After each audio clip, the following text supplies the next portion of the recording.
ఇప్పుడు ఏం ఎలా పడ్డాడు? ఘోరంగా శాస్త్రంగా పడి అమ్మా ఆయన ఏం చేస్తున్నాడంట? ఆయన ఏమైపోయినట్టమ్మా?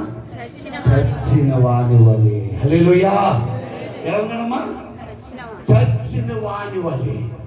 ఆయన అర్థం ఏమిటి? తనలో దేవునికి వ్యతిరేకమైనది ఏదున్నా అది ఖాళీ అయిపోయింది. అని కోపాన్ని కలిగించేది ఏదున్నా ఖాళీ అయిపోయింది.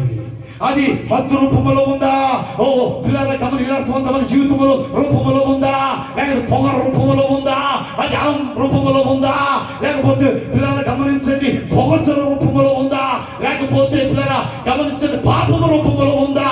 లేకపోతే పిల్లల లోకములో భయం లేకుండా తిరిగే తిరుగుల రూపము ఏది ఉన్నది ఖాళీ అయిపోయింది. మనుషులు మోసం చేసేది, భార్యను మోసం చేసేది, భర్తను మోసం చేసేది, దేవుని మోసం చేసేది, ఇష్టానుసారంగా చేతుల్లో తీసుకొని ఓ పిల్లల గడిపేది ఏది ఉన్నా అది ఖాళీ అయిపోయింది. ఏమైపోయిందమ్మా? ఎన్నిసార్లు ప్రార్థనలు లేవు. ఎక్కడ ఖాళీ అయ్యింది? ఎక్కడ చచ్చిపోయాం? ఏ విషయంలో చచ్చిపోయామమ్మా? అమ్మా మాధవ సిస్టర్, అక్క ప్రశాంత్ సిస్టర్, ఏ విషయంలో ఏ విషయంలో చచ్చిపోయామమ్మా మనం? విజయరాజు గారు ఏ విషయంలో చచ్చిపోయారు? చెప్పండి, ఏ విషయంలో చచ్చిపోయారు? అమ్మా ఆరాధన చేసేటప్పుడు చచ్చిపోతున్నామా? వాక్యం వింటున్నప్పుడు చచ్చిపోతున్నామా?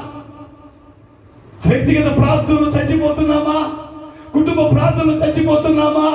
యేసును వీక్షించేది నీకు దొరుకుతుందా? యేసు పిల్లల మాట్లాడేది నువ్వు దొరుకుతుందా? యేసు ఔన్నత్యాన్ని ఓ పిల్లల నువ్వు దృష్టించేది నీ ఎదుట ప్రత్యక్షమవుతుందా? లేదే. ఎక్కడ చచ్చిపోతున్నావు? ఏ విషయంలో చచ్చిపోయావు? ఏ విషయంలో చచ్చిపోయావు?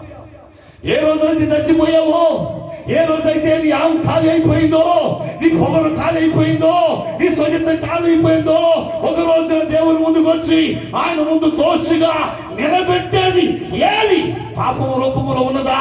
అది సాతాను రూపంలో ఉన్నదా? అది లోకం రూపంలో ఉన్నదా? అది మరి ఏ రూపంలో ఉన్నా అది ఖాళీ అయిపోవాలి. ఖాళీ అయిపోవాలా? ఎక్కడమ్మా? చెప్పండమ్మా. క్రైస్తవుల సామెతలో తెలుసా? చింత చచ్చినా చెప్పండమ్మా, చింత చచ్చినా